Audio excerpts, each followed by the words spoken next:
feel like Kobe in the fourth quarter. This is the Dane Moore NBA podcast. We are brought to you by Prize Picks, and coming at you Tuesday morning, it's August 19th. And coming up on today's show, I will be joined by Chris Hine, because Chris is the Wolves beat writer for the Star Tribune, and because nobody in the world cares more about a team's schedule release date than the traveling beat writer. The Wolves schedule coming out at the end of last week.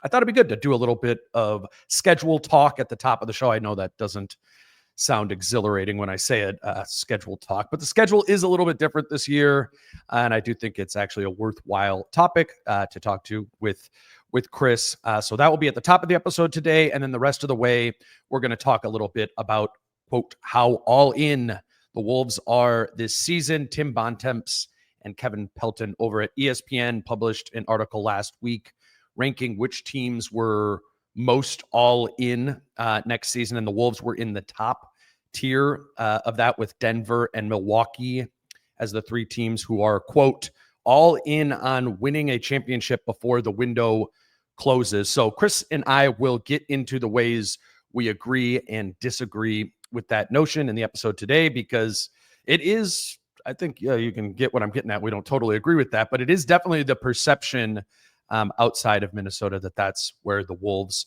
are at. I do appreciate you all being here for a mid-August Wolves podcast, and I'm assuming if you are listening to this, there's a good chance that you are a diehard listener to this show. So two quick things for you prior to us kind of ramping up for next season. Number one, if you are somebody who watches this show on YouTube, it does help if you hit the subscribe button on the YouTube page. It's youtube.com/DaneMooreNBA.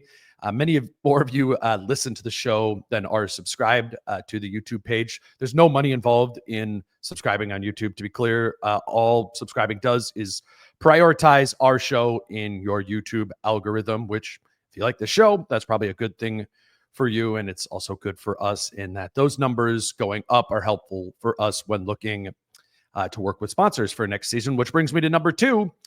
If you have a brand or a specific product that you would like to advertise on our show this coming season, we'd love to connect with you and see if we can make something work for the upcoming season. Whether you're a local company like a brewery or a real estate agent, or if you're a national company like Square, who we're going to be working with today, send us an email at DaneMooreProductions@gmail.com, and we'll see if the fit is right for you. That's DaneMooreProductions@gmail.com, which, if you're listening in the car or something like that, that email address is in the show notes of this episode on the YouTube page, where you can also help us out by hitting that subscribe button. But let's get to it with Chris. Schedule talk and how all in the Wolves are coming up next with Wolves beat writer Chris Hine from the Star Tribune. Let's go. Support for today's episode comes from Square, your all-in-one business partner for making your day-to-day easier. From point-of-sale systems and payments to inventory and customer tools, Square brings everything together in one simple platform so you can stay organized, sell anywhere, and keep things moving. And right now, listeners can get up to $200 off Square hardware when you sign up at square.com/go/DaneMoore. That's SQUARE.com/go/DaneMoore.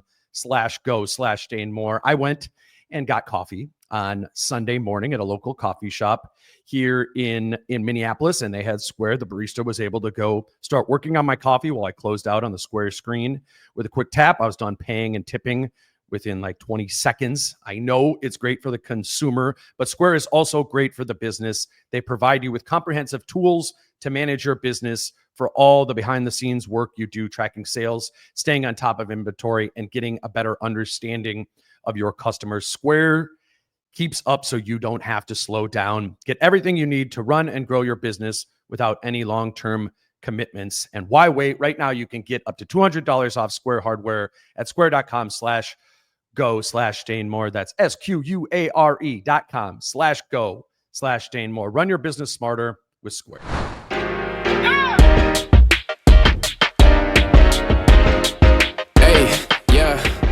All right, we are now joined by Wolves beat writer Chris Hine. I don't think I've seen you since Summer League. It's been a minute. I've been out of town. I've been traveling around, seeing friends, couple weddings, things like that.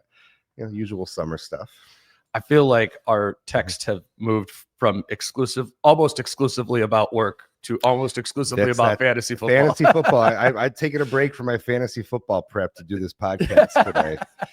That's my life right now. Is like 3 or 4 different fantasy football podcasts that I toggle between every day. And I would say it's too much. It is too much. I was literally thinking that today. I'm like, I know who all the wide receivers are that might break out this year. And now everybody's I get it. The 5 wide receivers right, I need, and it's the same on every podcast. 5. It's like I already want all of these guys. I want them all. Yeah. No, I've reached that point where it's oversaturation at this point, but I can't get enough of it, to be honest with you. Well, we are in the dead time of the NBA, yes, so yes. Our podcast options are limited. I haven't done a pod in, I think, almost 3 weeks here. There's not a lot going on in the NBA, which is good. Fine. Yeah, we all need a break. I need a break. Yes, specifically. Yeah. So I'm glad that we are getting this break, and there's not a lot of drama or anything going on right now. This time last year, I was writing a book, so it's nice to actually have a vacation again. Yeah. So I was with Britt last night, and we were talking about this. It's like I was like, I haven't talked to anybody about the Timberwolves or anything like that. And we're like, oh, that's why August is the best. And then we brought you up, and I'm like, he wrote a book in that month last year. Yeah. Not in the background. We got it here. Finally I came. love that. Listen, constant promo. We love that. I didn't write, to clarify, I did not write it all in a month. That would be really insane. What I did was already kind of insane, like writing it in like 3.5 to 4 months. Yes. And that's why it's nice to have this break now. I look back on that a year ago, and I think it was all a fever dream. Like, I don't know what the hell happened. Right. Like I fell asleep and a book happened 3 months later. Like, I don't know. I don't know how it happened. I don't remember writing like half of it. It's the craziest thing. I believe I don't. I look at like some of the chapters in it, and I'm like, I don't remember when I wrote this chapter. Was that in September? Was that in October? Was that in August? I don't remember. I honestly don't remember some of it. It's the craziest thing. Well, you were. I mean, we'll talk about actual stuff here in a second. But yes. you were, when I would be on the road with you, I'd be like, hey, do you want to go get dinner, on an off day or something like that? And you would go write a chapter of the book or work on writing the book. Yeah. So I bet you that's why, is because you wrote some of it in Charlotte and some of it in Denver, like all over the. That's true. That was definitely true for November. And then when we were getting the edits back, like in December and January, I was working on a lot of the edits during that part of the season as well. So, man, it was just. Again, I don't know how it happened. Yeah. I couldn't tell you. Well, congratulations again. A year removed. You deserve. Thank you. You deserve your August this year to be about what we're talking about today, which is your holiday, which is my the schedule, football prep, and the schedule. The schedule. I mean, fantasy football, but yes, the schedule, which is like beat writer Christmas. Yeah, explain that. Because it's just exciting. You get to see where you're going. As somebody that travels, the most on the Wolves beat, you get to see where you're going and when. It's like, oh, where are they around Thanksgiving? Where are they at Christmas? When are they going to the West Coast? Things like that. Like it's just kind of exciting, like to learn when you're going to be in certain spots. Your friends know. Friends that I have throughout the country know when I'm coming to town. So it's I don't know, it's just fun. It's exciting to see where and when you're going to be in certain cities throughout the course of the season. So on Thursday afternoon last week, the schedule comes out and you eagerly look at it. Like, what was the first thing that you were like, yes or no? Like, how did that go? The first thing that I saw was, for the first time in 8 years on this beat, they have 2 games in New York at the same time, like in the same week. I don't think that's happened in my 8 years here. It used to happen when I covered hockey. I know it hasn't, because those are the trips that I go on always the when there's 2 in the spot. Yeah. So that's the first time I've noticed that. That immediately jumped out to me. And plus, it's early in the season. It's early November too. Other than that, the other thing that jumped out was the end of season swing, which was like 6 of the last 8, which is honestly like the toughest stretch, I think, of the schedule, just from a logistics standpoint. They have a 3-game trip, 1 game back in Minnesota, 3-game trip, and then back in Minnesota to end the season. That's a little tough. That's a little tough to end the season. But other than that, the thing that jumped out to me overall was that I think, and the mile metrics kind of bear this out, I think this is the most sensible and kind of the easiest in terms of the logistics schedule that I think I've ever seen in 8 years on the beat. All the travel seems to make a lot of sense. Like there's not a lot of long road trips. There's no trip longer than 4 games. And the trips just make geographic sense too. Like when they go out west, they stay out west. When they go back east, they stay east. Like last year, I think it happened a few times where they were switching parts of the country, and in the previous year as well, where they were just really going across all different time zones and things like that on road trips, and it can mess with you. Yeah. I'm a believer that the schedule really matters when it comes to how teams perform. Like I just know because guys feel it. Yeah. Well, that's not like it's not like a baseless theory on your part. You are actually going on these trips. You are talking to the players when they're doing them. I've traveled more over the course of the time and realized that, some myself too. I think the main thing I think people look at is back-to-backs. Correct. When you're looking at a schedule to sort of judge the difficulty of the logistics of it.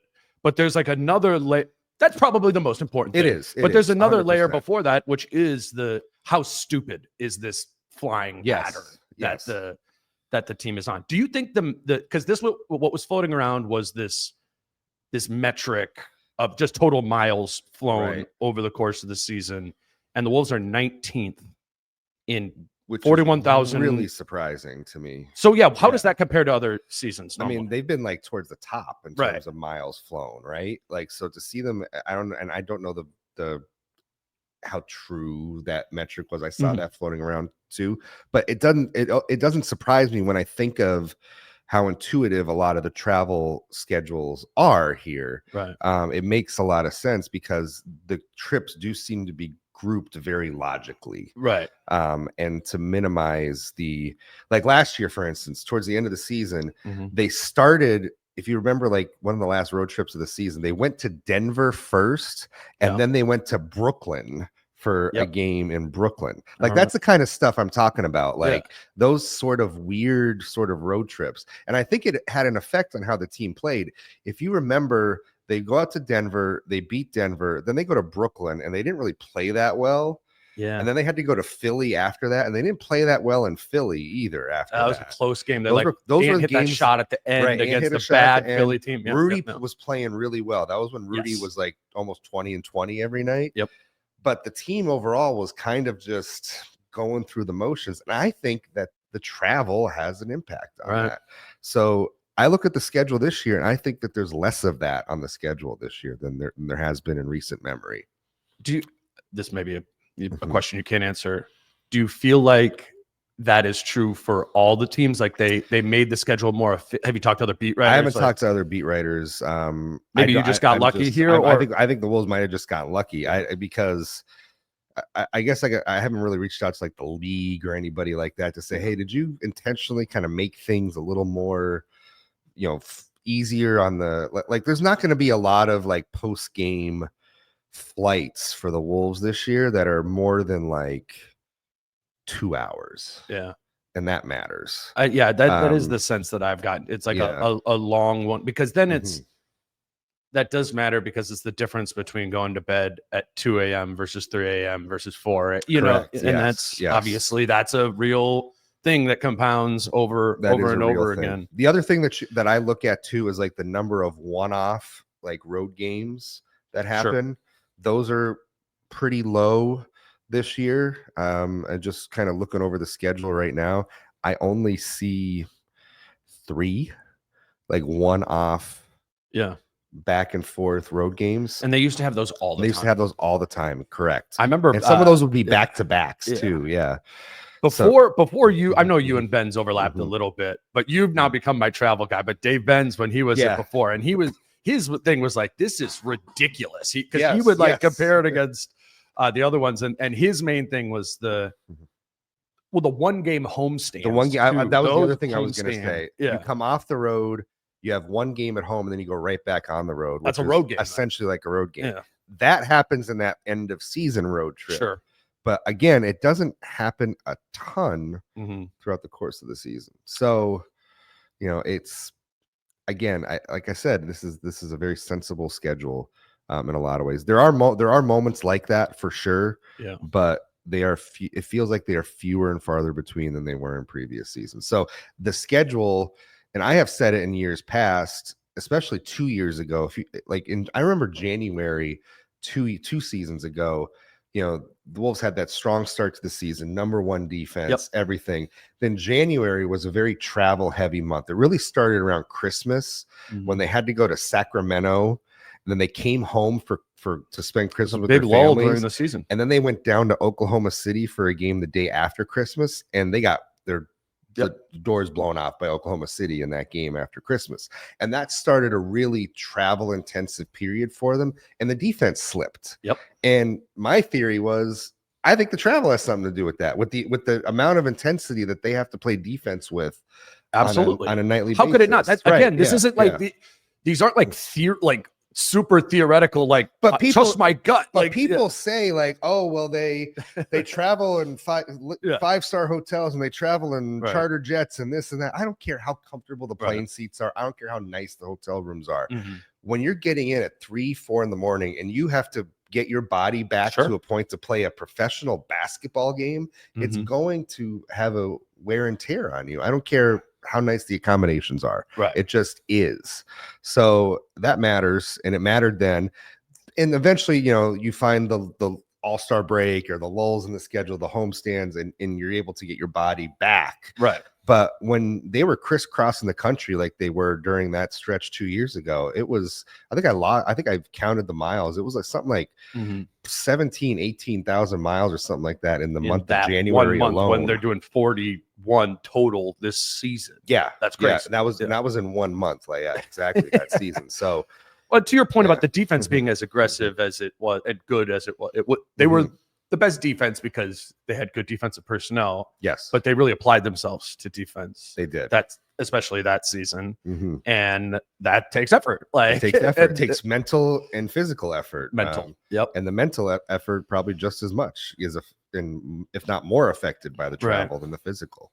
So we'll say that it's fair to say that this is an easier than normal schedule for the Wolves in that, they're still playing the same team. It's not like football where you play like a first place schedule or anything like that. Like, all things are relatively equal season to season. You're playing the same teams. You're playing their 4 division teams 4 times. You're playing everybody in the West at least 3 times. You're playing everybody in the East twice. So that's all the same. All that can really move is the logistical stuff, and that's moved in their advantage.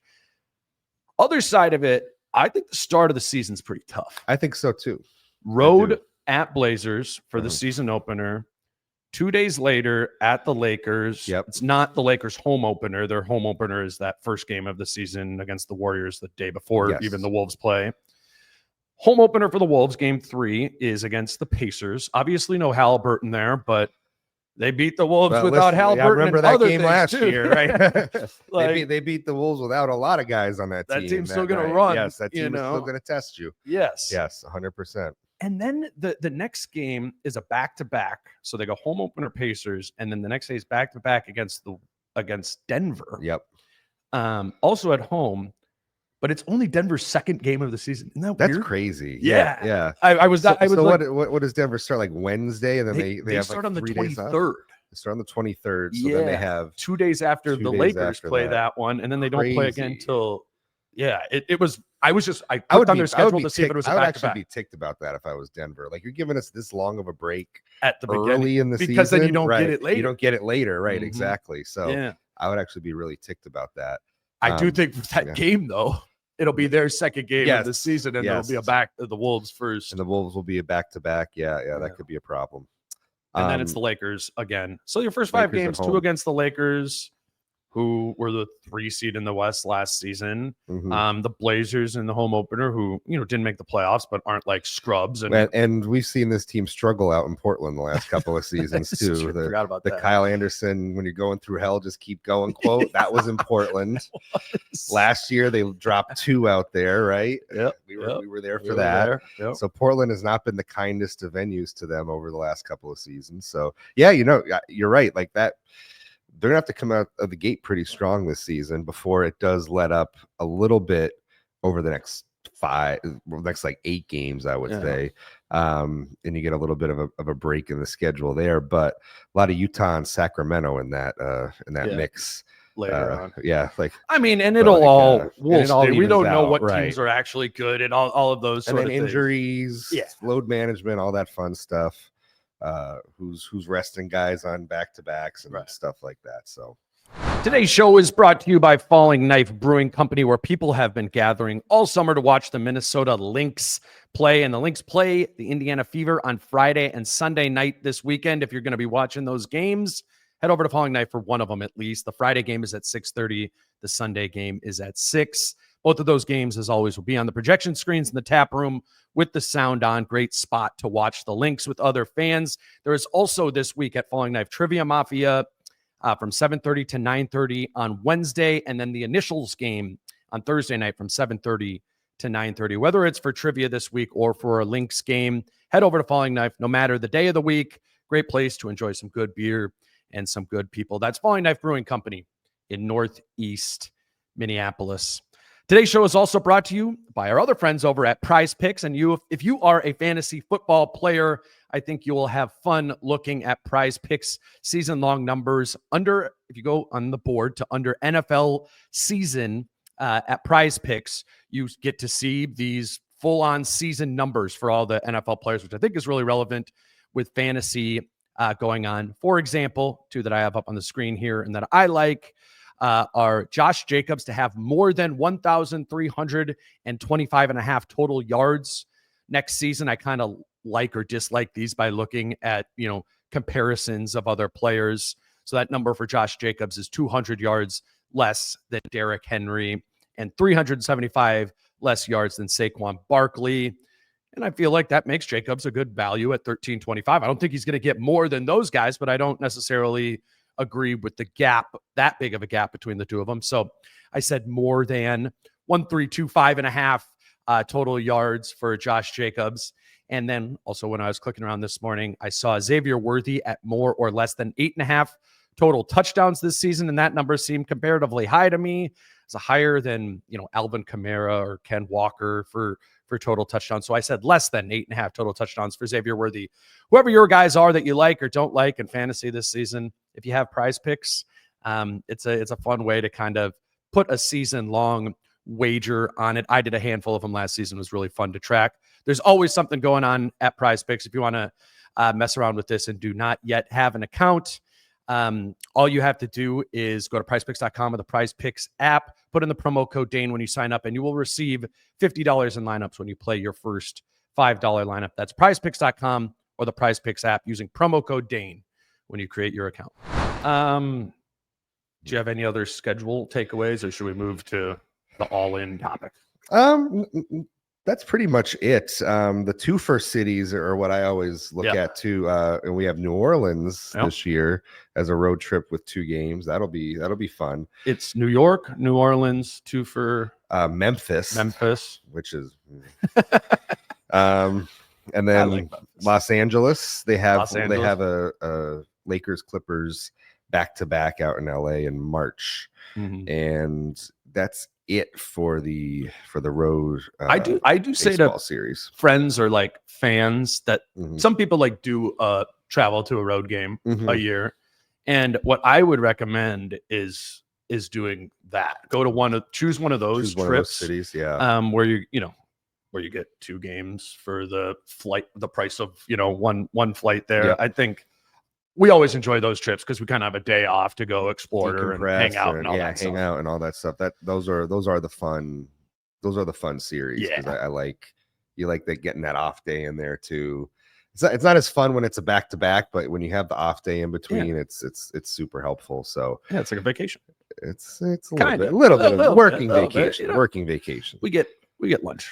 We'll get lunch exactly. All right, let's move. Let's move to this all-in topic. I sent you this article, but Yes. Kyle sent it to me a week ago or something. When Tim Bontemps and Kevin Pelton wrote this ESPN article that's about it's ranking the team's all-in-ness for this coming season, and the all-in term is like a trigger for Kyle, which is actually fair. He's like, you can't be all in if you're not all in. If you're not all right. in, so he sent that, but I do like the way that Tim and Kevin kind of did it. It wasn't as simple as all in. It was about like what type of all in each team is. And so the Wolves were at the top of this, the top tier of this, with Milwaukee, which I think is universally regarded as the most all-in team of all time. They're all in. They're like the guy at the poker table who's kind of low on chips, and he draws like ace jack, and he's just like, you know what, this is the moment. Let's see what happens. He's got the rebuy ready here. It's not a terrible hand, but it's not the best hand either.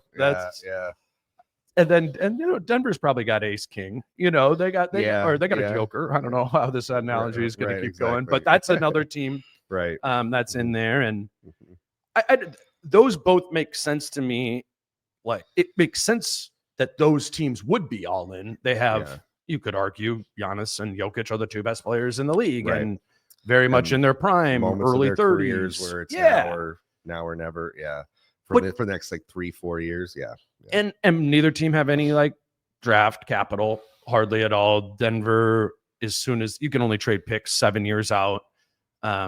So as soon as Denver could trade their 2032 pick this summer, they did for Cam Johnson. I mean, they have had, both Denver and Milwaukee have had this very strict sort of all-in behavior for years now.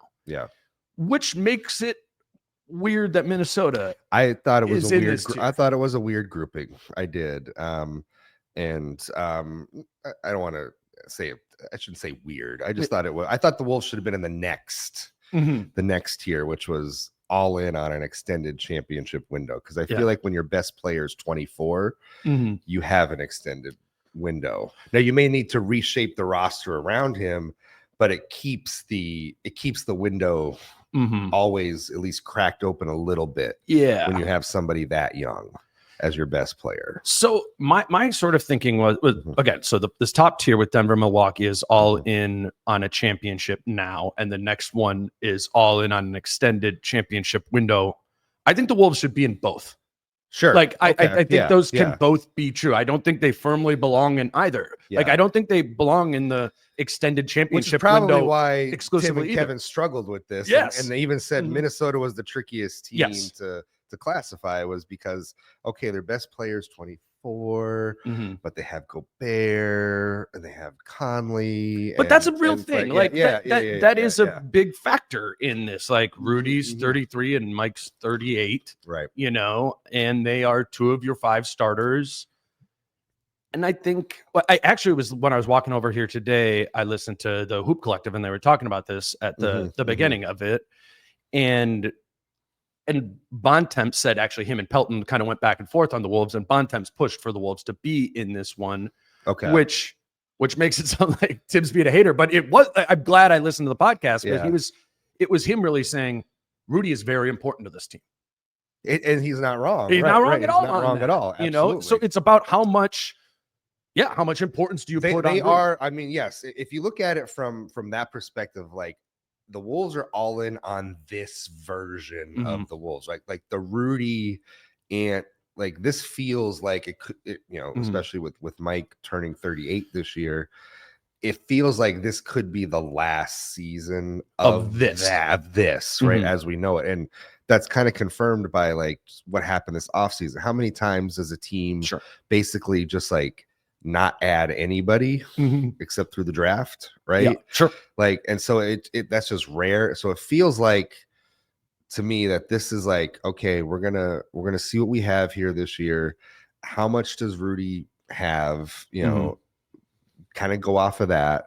You drafted you think your center of the future this off season. And so you are preparing for that day for this to be over. And, you know, to bring up the book again, I remember talking to Tim Connolly for the book, and in one of the chapters, I have a little anecdote about how, you know, I think he said it was with Ant and Jaden that he had this conversation. It's like, look, at some point, this version of the Wolves, the Rudy Mike version of the Wolves, like, it's just time, right? Everybody gets older. That version of the Wolves is not going to, you know, be here, right? Just because everybody's going to get older, retire, everything like that. So in his mind, you know that he's preparing for that day to come. And, you know, I think that's why I hesitate to say that to group them in this all in, right. Because I think the front office is not looking at this like, oh, this is it. Like, either we win the championship this year or trade it all down to parts, like, you know. Well, how many times have we heard them, how many times have we heard them, Tim or Finch, say bites at the apple? Bites at the apple, right? That's what they, you know, being competitive year over year, different iterations of it, like have a seat at the poker table, you know. And frankly, they've done a good job of that. They're just not in a, they're not in a group with Denver and Milwaukee where the pressure to win a championship, like if Milwaukee isn't close to winning a title this year, like what happens with Giannis, right? If the Wolves aren't close to winning a title this year, it's not as if Ant is going to be looking around for a trade, right? So to me, that's why. And if you're Denver, you feel that pressure to win now just because Jokic is in that prime. Few more years of that, you got to capitalize on that or not. Whereas again, with the Wolves, Ant's got 8 more years of the prime of his career here, you know, like, so it's just different. It's just different circumstances. And even just like think of the behavior of the Wolves of the last few like transaction windows. They haven't been like, they've invested resources in young pieces. Like they could have traded the pick that they used on Terrence Shannon Jr. for more of a win now player than a rookie. I mean, obviously they kind of split the baby there and they drafted a 24-year-old, you know, or 23 at the time, to, you know, with that pick. They also used their 2031 pick to trade for Rob Dillingham, which is getting a younger player earlier, but you could use that. I mean, they traded their 2031 unprotected pick for Rob Dillingham, and look at what Denver got. Cam Johnson, I mean, Michael Porter Jr. in that, not a one-to-one comparison, but I don't, just because that asset went into a young player. True. Yeah. I just, because we are meticulously writing about, talking about every single one of these transaction windows, I haven't felt at previous trade deadlines or in off seasons that I've gotten an all-in energy from them and what that those moves are. It is, you know, I mean, we follow Denver closely, we follow Milwaukee relatively, not as close as the Wolves, but those are more like, it just is a different pattern of behavior, I think, that I see happening in Denver and Milwaukee. And you know what? I'm kind of in support of it. I know, and everybody is totally bagging on the Lillard thing, and it's all the dead money. But I was thinking, when I was listening to those guys talk about this on the pod today, look at how positive everybody is on Denver right now. Remember 3 months ago? Everybody was no bench, no nothing, no nothing. Like, what if Milwaukee has? What if Milwaukee, like with this group, kind of puts something together that resembles being a good team in the? I'm not saying I would bet on that to happen, but then isn't there a world 12 months from now where we look at the Milwaukee team and they've kind of done this last Denver offseason and got a Bruce Brown and a Tim Hardaway Jr., and you're just like, okay, that's a decent group around Giannis. You know, like it's a decent group around, you know, around Jokic right now too. I think those teams can and should be all in there because they have players who are in their early 30s who are some of the best players in the league. It's just an apples and oranges thing to me compared to what the Wolves are. That's what I'm saying. You know? It is. And you got to take advantage of that window. Like I said, with Milwaukee, there is always that looming presence of Giannis wanting out. There's not that here, despite what Kendrick Perkins may or may not have said recently. it's just a difference. The thing I will say is I do believe this to be true about Ant is I don't think Ant throughout the course of his 20s here is going to want to go through a protracted rebuild. Like I think he's always going to want to taste the playoffs and have a shot of winning a title or making a deep playoff run every year. I don't think he's going to want to enter a phase where it's going to be like 2 or 3 years where they're not competitive, right? I don't blame him for that either. That would be my read on it. So as long as the Wolves remain competitive and you're able to restructure the team around him, which is, again, I think has pointed to their moves over the last 2 years, starting with the Carl trade, which is to make sure you always have at least a little bit of flexibility in the roster to remake the team. So not going all in on one version of the team and then getting stuck long term if that doesn't work out, I think has been the guiding mantra over the last couple of years. And you've been seeing that with some of the moves they've made. Re-signing Julius, re-signing Nas, kind of running it back from last year. Yes, on paper, like you're probably, you haven't surpassed the Thunder, right? On paper. But I think when we talk about transaction windows, is something I've said throughout the summer is I do feel like the Wolves are biding their time. Like they will have a competitive team out on the floor next season, a team that they know is capable of making a deep playoff run. But they have the flexibility financially. They have young players potentially to deal, that when that moment arrives for whoever that player may be, whether it's at the deadline, whether it's next summer, that they have the ability to push more chips in the center of the table if they want to. And they're chips that they have on the roster. It's not draft picks because the Wolves are draft asset players on the roster. Yes. Yeah. So I think we both agree that the next tier down in this thing was all in on, quote, winning a champ.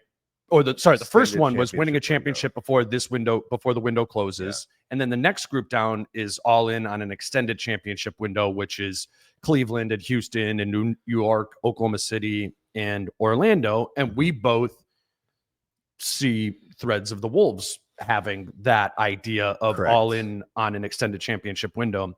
And the main reasons you can point to is Nas is going to be 26 this year. Jaden's going to be 25. Ant's going to be 24. Rob's going to be 20, 21. 20, Shannon's young. Clark's young. You have all these young guys.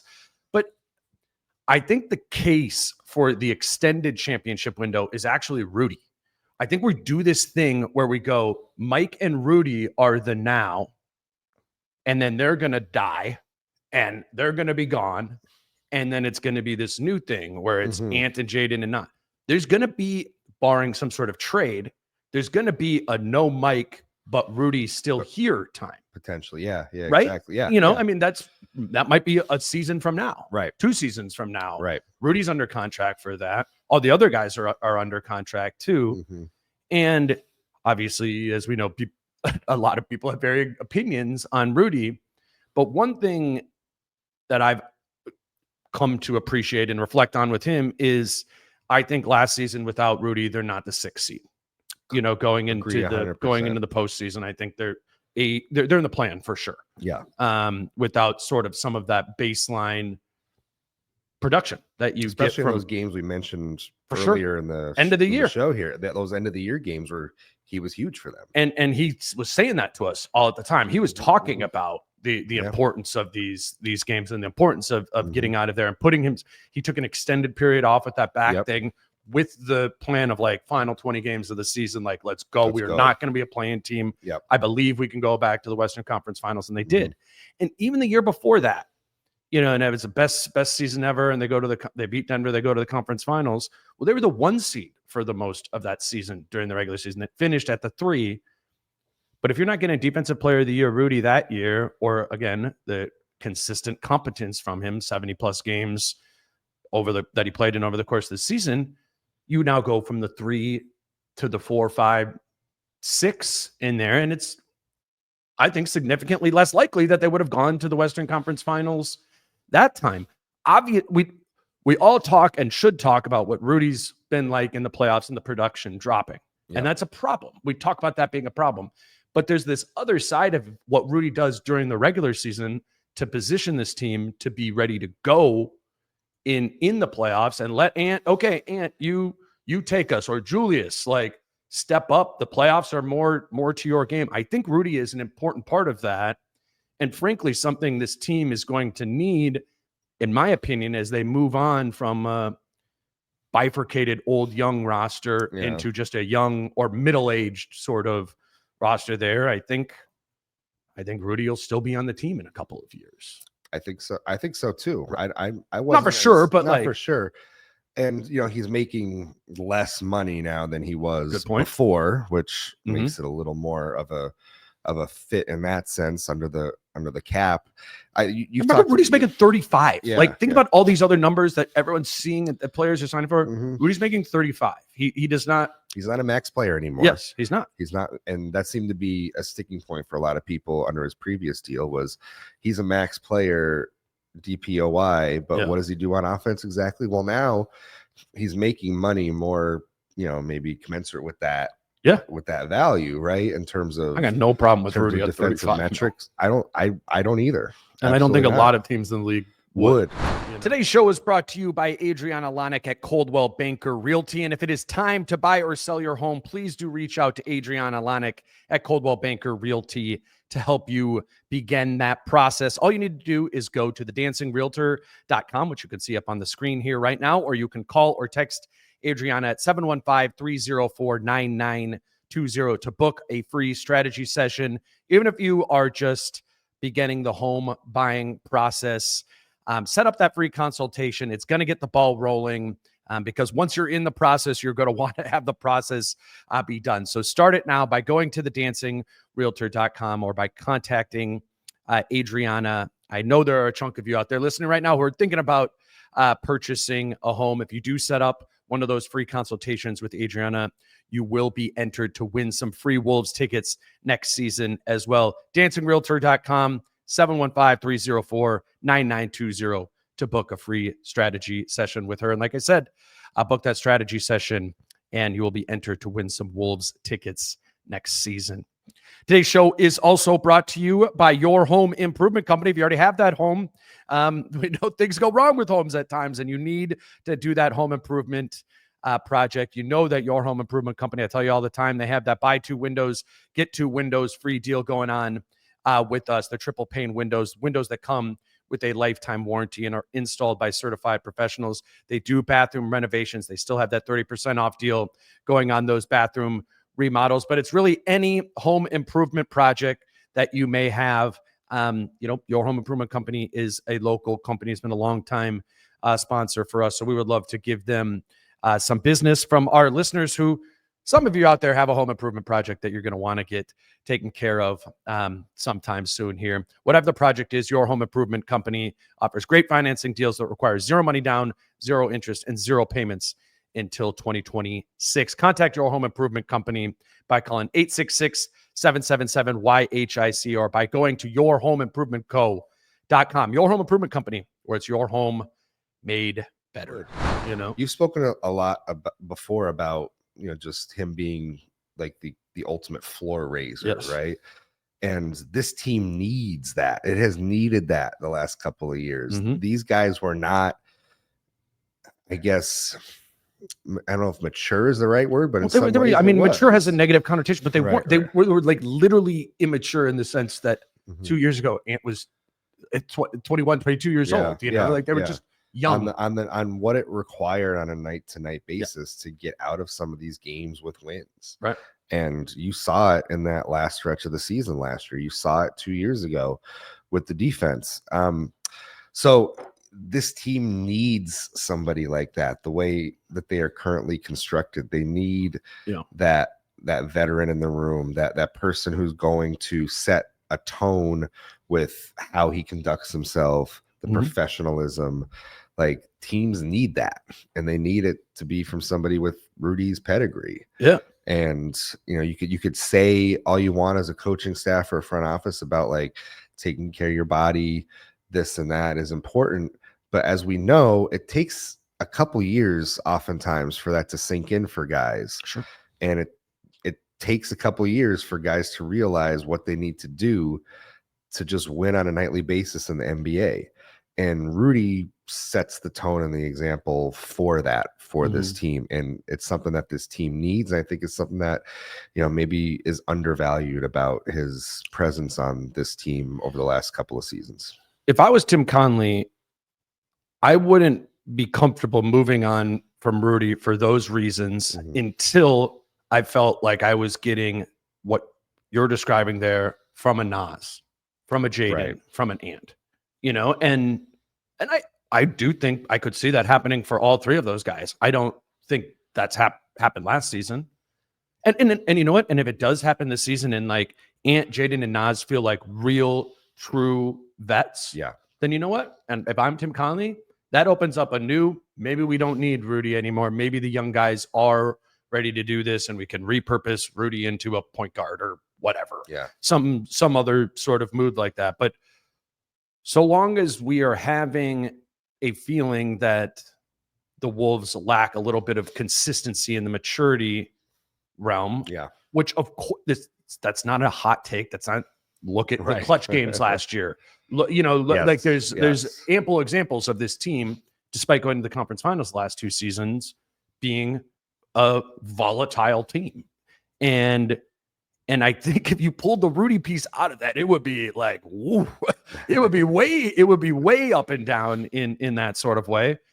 So once the young guys are ready to be the vets, then okay, then Rudy can go. But I still think that's a couple more years. Now, to their credit, to like that age group, there was a little bit of that going on last year. Like there was a kind of a big brother, little brother kind of thing happening with Ant, Jaden, Nas. Good point. And some of the younger players about routines, how to navigate you're not getting any minutes, because a lot of those guys have been through it, So there was that little bit of a dynamic. Yeah, Jalen Clark talked about that. Nikhil talked about that. Yeah. Shannon talked about that. Yeah, you're right. So that is happening on this team, and I do think Ant is becoming more and more of a leader as time goes on. Yeah.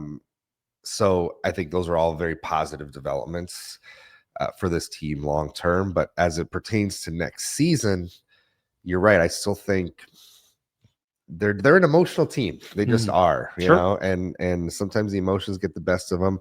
Sometimes the emotions are great. Sometimes the emotions are great. And I think that's partially why they've made it to the conference finals 2 years in a row, is because they've often channeled those emotions in the right way at the right times in the playoffs. But other times it's just hard to get up for that Wednesday night in February, so which is totally fair. Yeah. And Rudy is up for the Wednesday night in February. Yes. Mm-hmm. And if they don't, to your point, if they aren't seated where they are the last couple of postseasons, how does that alter the trajectory of their postseason runs? Right. Who knows, right? But maybe that roll of the dice doesn't end in the conference finals 2 straight times. Mm-hmm. So you mentioned Tim Conley in conversations of interviews we've had with him, not getting the real all-in feel for there's other moves that they can make and bites at the apple. There is a long-term vision here from a front office standpoint. What do you think about from Finch's standpoint? How all in does Finch feel the Wolves are? Well, I think, just like any coach, you just feel the pressure on a nightly basis, right? And that is the eternal struggle of front office long-term vision versus we have to win now, and my job is to win games now. I do think I don't think it's like a problem or anything like that. No. Like that. I don't think that there's any tension like in the Wolves organization when it comes to that. I think everybody's in a pretty good place when it comes to their working relationships and things like that. Okay, hold on though. But Finch talked about on the record at his exit interview about last season being miserable in the grind of that. It wasn't not miserable. He said it wasn't really all that fun. It wasn't really all that fun, or especially early on. We get it, but that doesn't mean that there was between the front office and Finch or anything. No. I just mean I sorry. What I'm leaning into is what my opinion is of this. That I think Conley has a different view, and it's just different jobs. Like Right, your it job is. as Tim Conley is to have a longer view. And Finch, sure, you're involved in the longer view, but it's also his neck, to make the playoffs last season and be very all in on last season and his behavior. But I also think too, like that last season,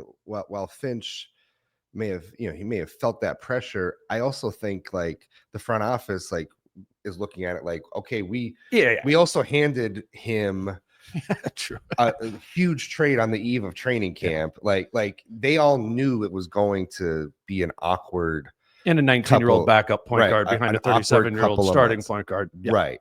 Like, I don't think the front office was looking at it like, make this all work immediately, right? Like they know like how difficult. No, I agree. I'm saying Finch coached like make it work immediately, which I think was self-imposed on himself as a competitor to go back, and he only played 8 guys. Absolutely, he coached as if he was all in on last season. Sure, absolutely, and I would have too. And he coached in a way with like the top 8. Everybody was complaining all season, why don't you go beyond 8? Why don't you go beyond 8? With the idea being that those 8 guys were going to be I think he knew all along that he wasn't going to be playing Rob Dillingham in the playoffs. Even if he was playing Rob Dillingham in the regular season, when everybody was healthy, like he knew that come playoff time, these 8 guys were going to be playoff. They've all been playoff tested in one way or another, and these were going to be the 8 guys that he rode with. And having 8 guys in the playoffs is better than some other teams, as we saw with the Lakers. Yeah. The depth is that having those 8 guys was what won them that series, right? So I think he had an eye towards getting these 8 guys all on the same page, so that by the time April rolled around, everybody knew how to play with each other, what their roles were, who lineup combinations, all that stuff. I think he was just coaching kind of with an eye on that 8 being the 8 that was going to be taking the floor in the postseason. Absolutely. So I think that, and I was with that. That was partially. I agree. I agreed with that. Yeah. The time. Yes. Do we have conversations of should it go? But I thought the same thing that he was thinking, that Nikhil, the 8th man, is a level above these young guys. Yes. So there's an opportunity cost to having made that change. If I'm going to say that Tim Conley's behavior at the transaction windows hasn't really felt about the next season coming up, I think Finch's behavior has been more imminent, like what is next? And that might just be coaching. That is coaching. That is coaching in the NBA. And the thing that I think to keep in mind is Finch signed an extension before last season too. So that's a good point. It's not like he doesn't have job security either. Like absolutely. Like everybody's lockstep. Like, you're right. I shouldn't have started this with it might be his neck. That was a bad way. And we heard, how many times do we hear ownership like Mark and Alex over the last several weeks? Like, we have Tim, we have Finch, we have Ant. Like, we have the organizational lineup that a lot of teams would envy, right? We have the GM, we have the coach, we have the star player. Like, you start from there as an NBA franchise. It's pretty good. And so, we've heard ownership reference that. We know how much Tim likes Finch. Like, we know how much Ant likes Finch. Like, all these things, like, it's even while he may have been coaching with that pressure in mind, he didn't have to, is what I'm saying. Like, I think it's partially the competitor, or a lot of it is the competitor. Oh, for sure. I think it's like there's a lot of like, and it's maybe why they're such good friends. There's a little bit of Tibbs and not a little bit, but a decent amount of Tibbs in Chris Finch. Yeah. In that way. So it kind of ties to that ESPN article we were talking about, where it's like it's a hard team to define. Right. So it's a hard team to coach. Yeah. Because Tim in the article Tim Bontemps is viewing the Wolves as like an older team, and that's why he put him into that thing. We kind of view it as they have these older players, but it's also a very young team at the same time. And it's somewhere in between. And it's literally Finch's job over the course of the season to decide where you want to go on that spectrum. There's just not a lot of teams in that position. The Wolves are oddly not odd because that sounds bad, but they're a weird build of a team. Well, in many ways. Think about the number of years that Chris Finch has been the coach, where they've been a weird build of a team, For sure. right? All of them. And basically, his whole tenure, they have been a weird build. And one of the reasons why Chris Finch is regarded as highly as he is almost every year he's made it work. Yeah. Right. Think of his first year when it's the Pat Bev, the Torian Prince, first full year. Yeah. First full year as head coach. And he makes that work, right? It took time, but he made that work. Then the next year they blow it up and they bring in Rudy, and it's Rudy and Carl, and then Carl gets hurt and you have to figure that out. And it took the whole season for them to figure that out, in part because Carl got hurt. And then, but by the following season, they had it figured out. And then they blow that up. Right. And then they're handing him a whole other team. And it takes the whole season to figure that out. Now we'll see what happens next year. Can they hit the ground running a little more than they did a season ago? But my point is, Chris Finch has always eventually figured it out, right, no matter who the front office has handed him. So that's brutal. That's tough. That's tough. That would be tough. That is. Right. I'm glad you laid it all out. At any point during those iterations of the team, it could have been a disaster, right, but it hasn't. Yeah. Ultimately, it felt like a disaster back in November and December. We were all feeling it. Fans were feeling it on social media, but ultimately it worked. Ultimately, they made it work. Yeah. They did avoid the plan despite a new roster. They did win their first 2 rounds. Yes, the Lakers, whatever, and Steph got hurt, but like they did, you can't look at the 3 years of the Rudy time and be like, oh my God, this was bad. I mean, it's funny how often, as you do too, you just have conversations with people and it all there's something that feels more tumultuous about this. It's like, I don't know, maybe they just exceeded expectations the last few years. Like I don't feel like that's ever brought up enough of just like, rather than, that they just got not exceeded expectations, that they got there quickly. Yeah. Would have it been bad if 2 years ago they lost to Denver in the semis? Would have that been bad? It wouldn't have been bad. If you took them to 7, and I know it was euphoric and they did that and all that, but you wouldn't have been like, that was a bad season. No, the Wolves won it, and they lost to Denver, the defending champs, in 7 games on the road. Yeah. If they would have been like, so they exceeded that, and Chris Finch deserves credit for that, and they exceeded expectations. And it's why last year too. You should feel like he has a long leash when it comes to some of this stuff and trying to make it work. And he's said at the end of the season, the rotation's got to be longer and this and that. So that's you believe him on 10? What's that? You believe him on 10? I don't know if I would go 10. I don't think, but I would go. I think 9. I do too. I think 9 is possible. But I would also say that part of why the Wolves have been successful with all these different iterations of the team is he's able to just find the strengths of the team and lean into that, right? And develop systems on both ends of the floor around what his players do well. Like it feels like he is the ultimate like try to figure out what your players do well and just try to work with it, right? Instead of being adherent to like a rigid style or system. Yes, we talk about how he has like free flowing offensive principles in general. But I don't think that that's necessarily like everybody has to play this way or we're not, you're not going to see the floor, but it's tailored to the strengths of the players at the same time. Which is, as a former person who lived in Chicago, that's like the word with like Ben Johnson, right? Yeah. With the Lions was it was a maximize when he was the Lions offensive coordinator. It's like trying to maximize the personnel and the skill sets that the personnel that you have. And people ask us this all the time. Finch is an offensive genius. What is this and that? I think if Finch was given a different roster, it would look different. They would play basketball somewhat, differently in accordance to that, to maximize. Because Rudy Gobert is different than a different type of center, or Ant is different than his European / G League experience, because you have to figure it out on a yearly night to night or yearly basis with the rosters that you're handed. So that's not like that's how he came up in the coaching world. That's what he's used to.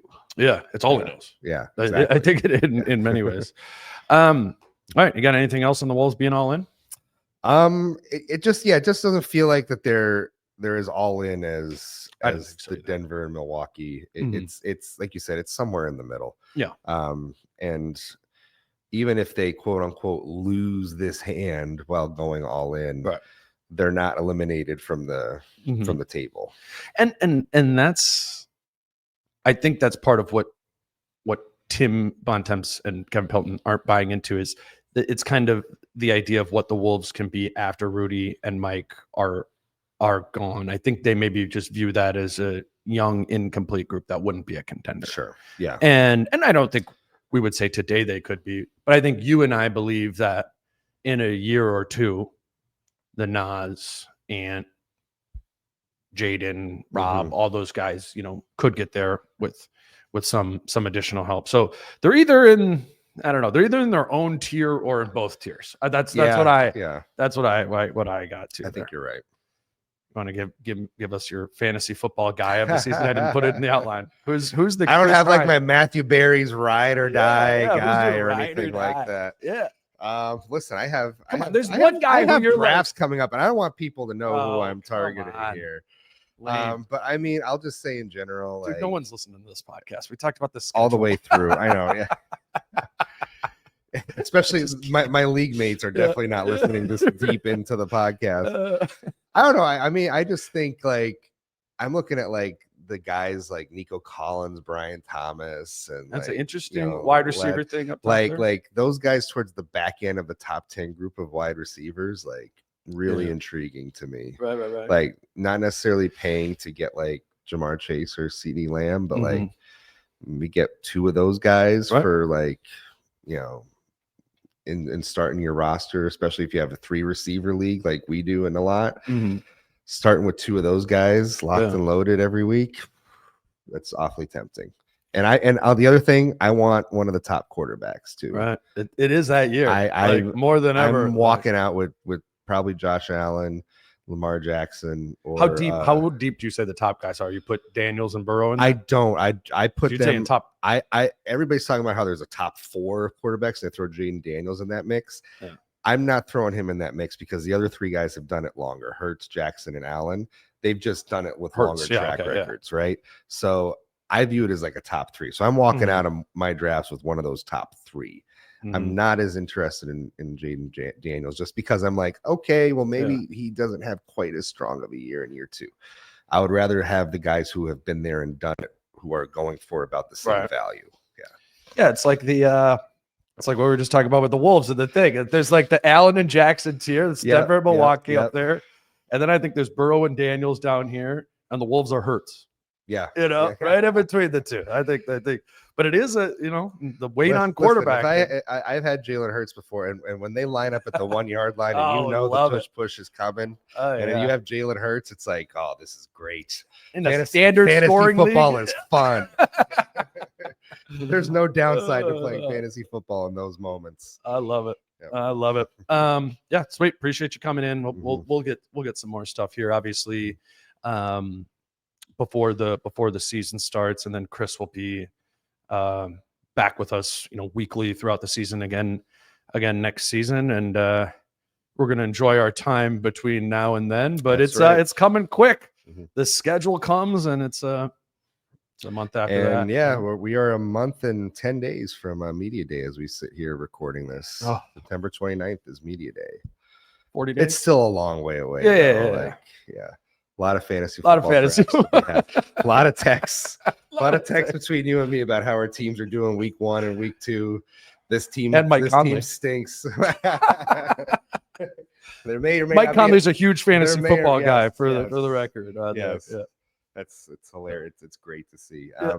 But we will be exchanging a lot of texts about that, and maybe some basketball in between too. Maybe or travel. All right, he's Chris Hine, Star Tribune beat writer. You can obviously read him over at the Star Tribune and follow him everywhere at Christopher Hine. I don't know when the next episode will be. Like I said, I think on the previous episode, it's going to be kind of spotty until training camp comes around. News related, we made one out of the schedule release today. Might need a little bit more than that for another episode, but yeah, like I said before Chris came on, a great way to help us out and to help you know that there are new episodes is to actually do the stupid subscribe thing on YouTube and Spotify and iTunes there. So you'll get a push notification when there is a new episode there. Helps us. So appreciate that. Appreciate you coming on, Chris. Thank you, sir. And we'll see you soon. Yeah, buy the book, Ant, right there. We'll put it up on the big table here. We got it's a little small in here right now. Well, the orange of the cover makes it stand out. You can't miss it. You can't miss it. All right, until the next episode, he's Chris. I'm Dane. Peace out. How I'm feeling, man, I hope it never stop, yeah. Green and hot so you can find me in the crowd, yeah, yeah. Don't let standards